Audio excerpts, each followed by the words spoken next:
Boa tarde a todos. Bom, estamos apresentando hoje a nossa videoaula de Mecânica dos Fluidos, onde as integrantes são Keren Apuc, Maria Fernanda e Ágata Oliveira. Nosso experimento realizado é o de perda de carga distribuída e agora iremos apresentar ele. Você sabia que um fluido perde energia à medida que percorre uma tubulação? Isso se chama perda de carga, e é fundamental entender esse conceito para projetar sistemas hidráulicos eficientes. Vamos ver o que é, por que acontece e como calcular. O que é perda de carga? Bom, perda de carga é a queda de pressão que acontece quando um fluido escoa em uma tubulação. Essa perda acontece por atrito com as paredes internas e pelas turbulências nas curvas, válvulas e conexões. Existem dois tipos de perda de carga, que são eles: 1. Perda de carga distribuída, que ocorre ao longo do comprimento da tubulação, devido ao atrito com as paredes. 2. Perda de carga localizada. Ocorre em pontos específicos, como conexões, joelhos, registros e entradas ou saídas. Bom, agora irei falar um pouco sobre os tipos de escoamento. Identificamos o tipo de escoamento através do cálculo do número de Reynolds, onde Reynolds menor que 2.300 é chamado de escoamento laminar. Reynolds entre 2.300 a 4.000 é chamado de escoamento de transição. E Reynolds acima de 4.000 é chamado de escoamento turbulento. Aqui temos a fórmula, para calcular esse escoamento, onde Reynolds é igual a P vezes V vezes T dividido por U. Escoamento laminar. Características. As partículas do fluido se movem em camadas paralelas e ordenadas, sem movimentos transversais entre elas. Velocidade.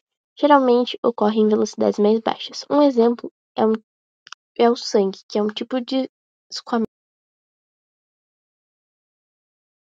Escoamento turbulento. Características. As partículas do fluido se movem de forma irregular e desordenada, com grandes misturas e redemoinhos. Velocidade. Geralmente ocorre em velocidades mais altas. Exemplos: o fluxo da fumaça saindo de um cigarro, o fluxo do ar em torno de um avião ou o fluxo de água em uma cachoeira são exemplos de escoamento turbulento. Perda de carga distribuída. A perda de carga distribuída é a redução gradual da energia ou da pressão do fluido à medida que ele flui por um trecho de tubulação, e isso ocorre devido a diversos efeitos de atrito e resistência. Para calcular a perda de carga distribuída, usamos a fórmula de Darcy-Weisbach, onde HF é igual a F vezes L dividido por DH vezes V ao quadrado dividido por 2G.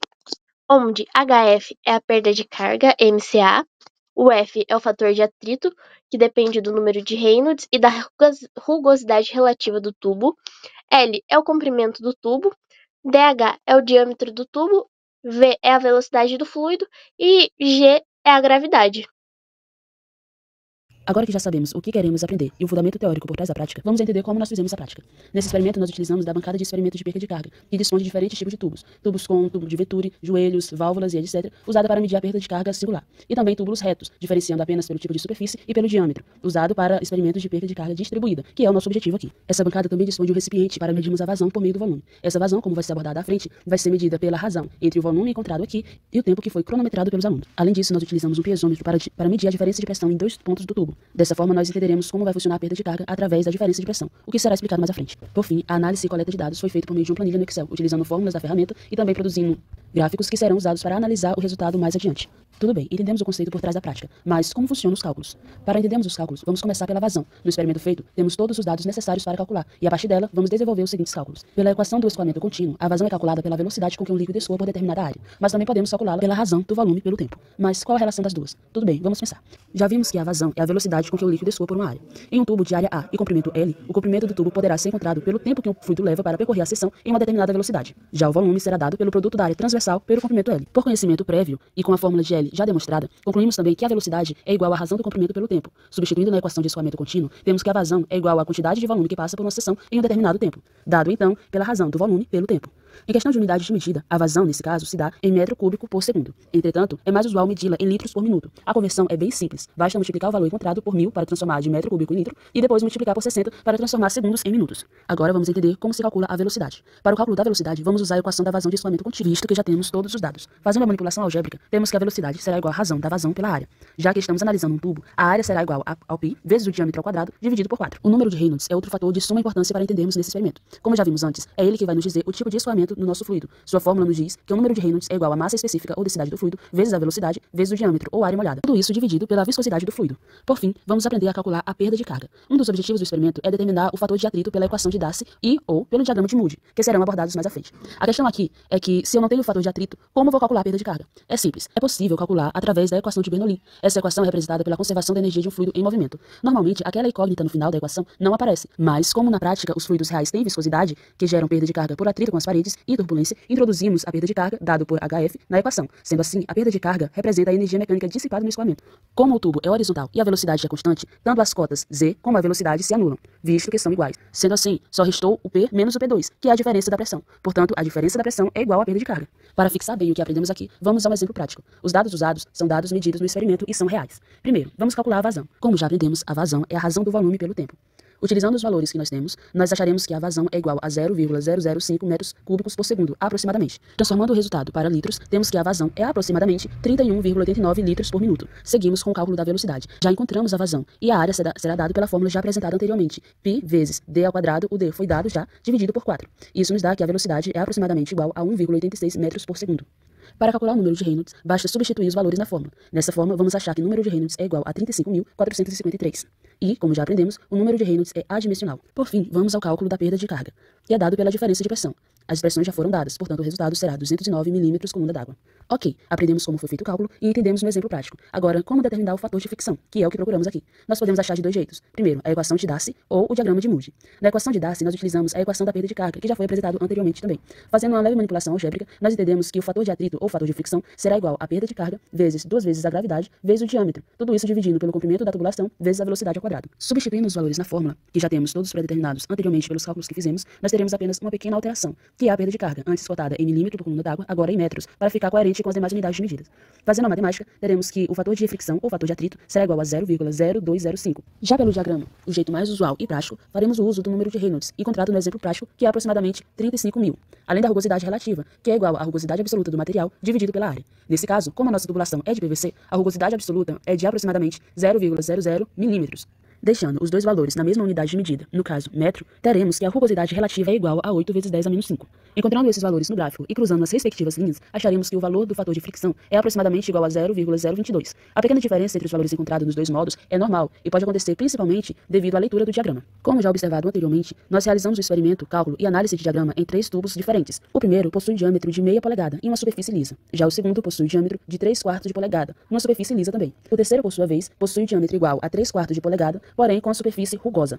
Vamos então à análise desses resultados. No primeiro tubo, obtivemos os seguintes gráficos, observando o comportamento da perda de carga e a vazão e do coeficiente de atrito e o número de Reynolds, sendo a vazão diretamente proporcional à perda de carga e o coeficiente de atrito inversamente proporcional ao número de Reynolds. No segundo tubo, observamos o mesmo comportamento anterior, com discretas mudanças na curva da perda de carga pela vazão, que está mais suave. Isso acontece por causa do aumento da área do tubo, fazendo com que a diferença de pressão influencie um pouco menos na vazão. Já a curva do fator de fricção e número de Reynolds está levemente mais inclinada. No terceiro e último tubo, podemos observar mudanças gráficas mais visuais, isso por causa da superfície rugosa. É possível observar que a vazão sofre um pouco menos a influência da perda de carga, por causa das irregularidades da tubulação, mas a principal mudança se nota no gráfico do fator de atrito pelo número de Reynolds. Percebemos uma mudança de carga bem menor do que encontrado nas anteriores. Isso acontece porque, em superfícies rugosas, o fator de atrito varia menos com o número de Reynolds, visto que o atrito é predominantemente gerado pela rugosidade da superfície, e não mais só pela viscosidade do líquido. Assim, a viscosidade perde a importância, e quem domina é a rugosidade da parede. A curva será mais suave, apesar do aumento do número de Reynolds, porque a rugosidade continuará a mesma, e o atrito irá se estabilizar. Por fim, vamos analisar as curvas comparando com a curva teórica da equação de Blasius, que é embasada na curva do diagrama de Moody, no regime que o número de Reynolds é aproximadamente 10 elevado à quinta, e é semelhante à equação usada para estabelecer as curvas experimentais que obtivemos.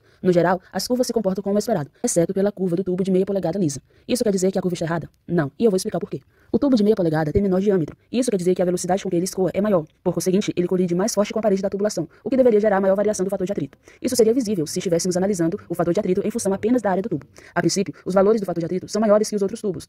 Isso é visível no gráfico, mas ao variar com o número de Reynolds, o menor diâmetro do tubo colabora para que o fluido se estabilize mais rápido, gerando uma curva com maior fator de atrito e menor inclinação, como nós vimos.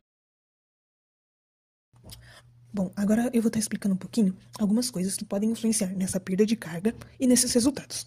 A primeira é a influência da área e velocidade. Em um cano, a vazão é igual à área da seção transversal, multiplicada pela velocidade média do fluido. Isso significa que para uma vazão constante, um aumento na área resulta em uma diminuição na velocidade, e vice-versa. Redução da área. Se um cano se estreita, a área diminui. A velocidade do fluido aumenta para manter a vazão constante. Esse aumento de velocidade pode levar a um aumento da pressão dinâmica. Aumento da área. Se um cano se alarga, a velocidade do fluido diminui para manter a vazão constante. Influência da rugosidade. Resistência ao fluxo. A rugosidade da superfície interna do cano cria resistência ao fluxo do fluido, devido ao atrito entre o fluido e a parede do cano. Perda de carga. Essa resistência resulta em uma perda de energia do fluido, conhecida como perda de carga. Quanto maior a rugosidade, maior a perda de carga. Influência da vazão. Vazão e área. Como mencionado anteriormente, a vazão está diretamente relacionada à área e à velocidade do fluido. Vazão e pressão. Em geral, um aumento na vazão causa um aumento na pressão, assumindo que outras variáveis, como diâmetro e viscosidade do fluido, permaneçam constantes. Vazão e rugosidade. A rugosidade do cano pode afetar a vazão, pois afeta a perda de carga e, consequentemente, a pressão do fluido. Agora, eu vou estar falando um pouquinho sobre a relação do coeficiente de atrito com o número de Reynolds. A relação entre o coeficiente de atrito e o número de Reynolds é inversamente proporcional. Quanto maior o número de Reynolds, menor o coeficiente de atrito, e vice-versa. Isso ocorre porque o número de Reynolds descreve o tipo de escoamento, laminar ou turbulento, e a influência da viscosidade do fluido.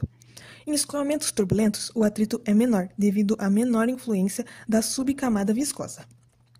Bom, e para finalizar, eu vou estar falando um pouco mais sobre aplicações práticas desse experimento na indústria. Primeiro, dimensionamento de redes e distribuição de água e esgoto. Engenheiros precisam garantir que a água chegue com pressão suficiente em todos os pontos de consumo, superando as perdas de energia causadas pelo atrito nas tubulações e pelos acessórios, como válvulas e curvas. O mesmo se aplica a sistemas de esgoto e efluentes, onde o escoamento por gravidade ou bombeamento deve ser eficiente para evitar acúmulos e entupimentos. Segundo, a seleção e otimização de bombas e ventiladores. Em diversas indústrias, fluidos, líquidos ou gases precisam ser transportados de um ponto a outro.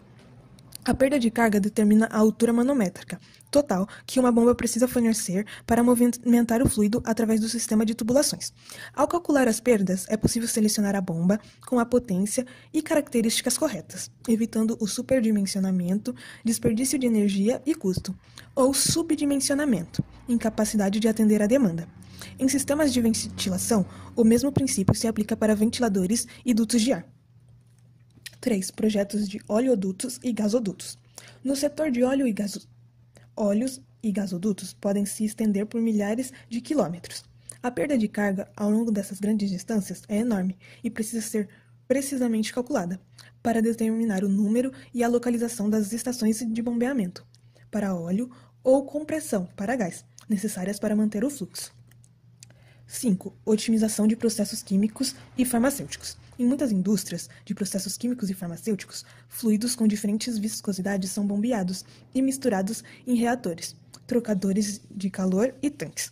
O entendimento da perda de carga é vital para o projeto e otimização desses processos, garantindo que os fluidos se movam nas taxas corretas, com a pressão necessária para reações ou transferências de calor eficientes. E bom, é isso. Muito obrigado. Eu espero que vocês gostem e aprendam muito com esse trabalho.